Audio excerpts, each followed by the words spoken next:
You can see very clearly, how the gun comes into tune and then goes out of it. Or conversely, if you were too hot in the morning and you don't change the load's getting lighter, the gun comes into tune. But the other thing is a segment to your question, if you also look at trending, look at how your groups are forming or your size of your groups. A lot of people don't pay attention to this until I point it out. If you start off, just hypothetically at 100 yards with us, 5-shot group, you start with maybe a 220 5-shot group on your first group. Your second group is maybe a 180. Your third group might be a 120. Your fourth group is a 0. It is one bullet hole. Guess what's going to happen on that fifth group? If you look at that trend, it's going to go back up. It's going to blow up because you're building pressure unless you're adjusting the powder based upon wind. But there is a science to it. If I do nothing, and I've had that kind of a run where I can see my groups are getting smaller and smaller, and I'll shoot maybe a 0, and I'll tell my buddies, I'm like, all right, I'm throwing caution to the wind. This is a teachable moment. I'm going to see if the conditions with humidity, environment, water per bits per billion, whatever is creating more pressure, if that'll allow me to get one more small group. And after that little 0, it is hello 350 or 325. You got to watch the trend. Now it's great where you've got a good barrel and it just shoots 180s, 150s, 210, and it just hums along. That's great where you're not going to be suspect or have the potential of blowing up to where it just won't ag, so to speak. So that's always something to see. Yeah. And you can call it if someone you've been watching shoot, they're shooting each target, they get better, smaller group, smaller group, smaller group. You'll say, unless he changes his load, watch the fourth or fifth one every time. It just, it blows like up. clockwork. Huh? It really is. So another thing that in F class, right, we show up because, we're preloaded and I'll test here in Texas and then I'll travel to Indiana or Lodi or Phoenix or Raton, whatever. And I show up over there and the first group of the week is the first target of the week. It's really going to dictate how things are going to go. And I have shot clean targets at 1,000 yards, which means I kept them all inside the 1 MOA. And people come up to me like, oh, good job. You did well. You cleaned your target. And they're typically newer shooters, right? And they want to congratulate me because I just shot it clean. And I'll tell them, no, this rifle is just not shooting well. And they're like, what are you talking about? You just shot it clean. I said, yes, but it's not shooting well. It's not shooting what I call on call or on point.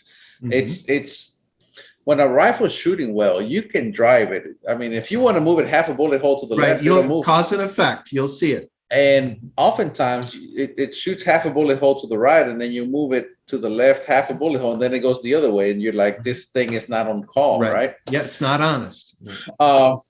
That is, to me, very frustrating because you're almost there, but you're not. Right. Oh, yeah. Yeah. So if you were to preload, could you be competitive only by adjusting seating depths? And I know nobody does it. So I got to ask that question anyway, because that's what we have to do. Or with a tuner. I mean, tuner. A lot of the top guys are using tuners, but they're also doing their own barrel work. So, there's some economics involved when someone like me or others that don't have a lathe in our basement or garage have to, pay to have a muzzle threaded and stuff. But it's all possible depending upon the barrel. If the barrel's got a wide node and you can adjust with seating depth. I mean, in some great shooters in the past, we had a guy named Ed Watson, who was just one of the greatest bench rest shooters in history. He didn't go up and down in his powder. He would move his bullet in or out to get the desired effect of releasing the bullet at the node of where the bullet exited the barrel. Right. Okay, that's gonna, because I figured that could, because that's what we do, right? Mhm. And of course we're shooting a bigger target. Mhm. Our game is score shooting, right? So it's Mhm. still different, right? Because even on that ugly Right. clean, it was still a clean, right? Right. You don't have you don't have a good big group. There's no such thing as a good big Right. group. Right. No, I understand what you're saying. So I think that's where the difference comes in. But at the same time, it's whenever you have a rifle that just is on call, that's honest, like you call it. Mhm. It's just it makes you look really good. A Mhm. rifle like that makes you look really, really good. Right. And some of that too, gets into the brass prep that, people just are leaving a good barrel. They're not getting the potential out of it because of something they're doing with the brass prep.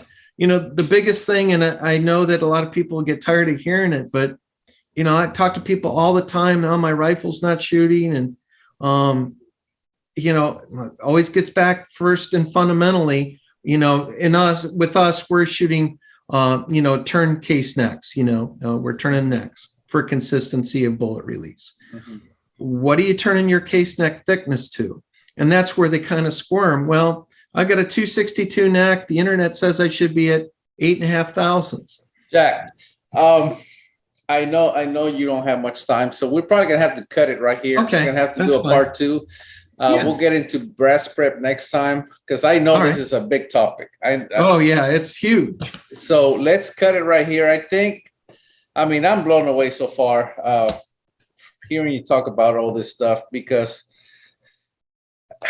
based on my, I'm gonna say, personal limited experience from things that I've learned on my own, a lot of this is it's really matching up, which gives me a lot of excitement because I know a lot of these things correlate between,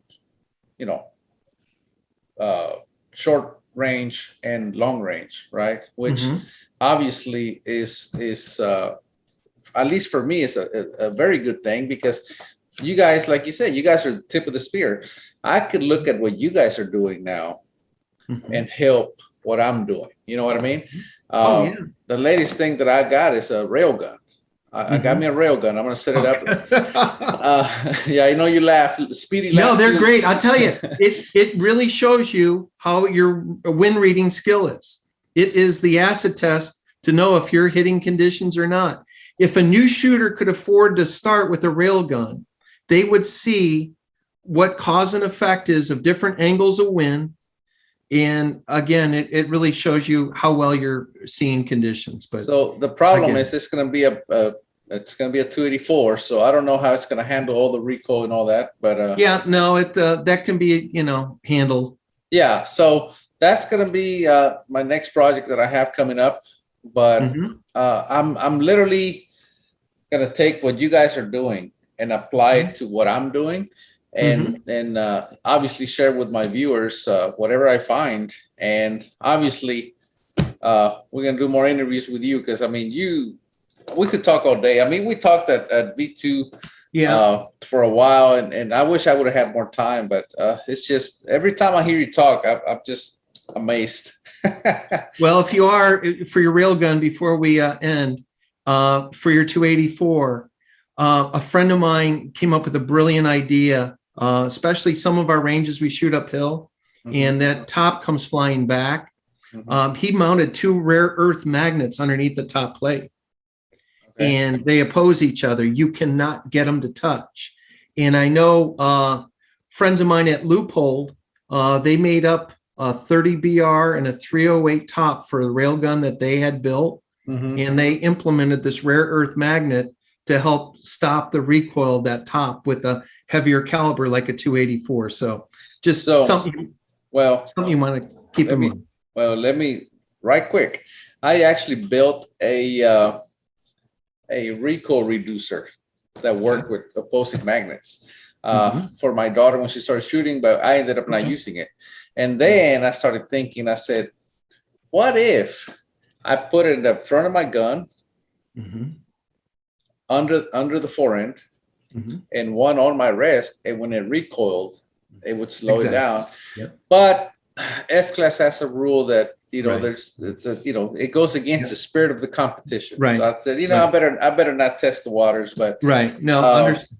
but the rail gun, there's no rules because I'll be shooting at the ranch. So Right. for Okay. sure, I'm more likely going to try that. But Jack, man, thank you so much for your time. This has been amazing. Appreciate the opportunity. And we'll be in Great touch, talking. man. We'll be in touch because next time we're gonna talk about brass prep, because that's a big topic in itself. And we'll just keep on trucking. Thanks, Jack. All right. Thanks a Thank lot, you. Eric. Take care. Best of luck to you. Take care. Bye-bye. And I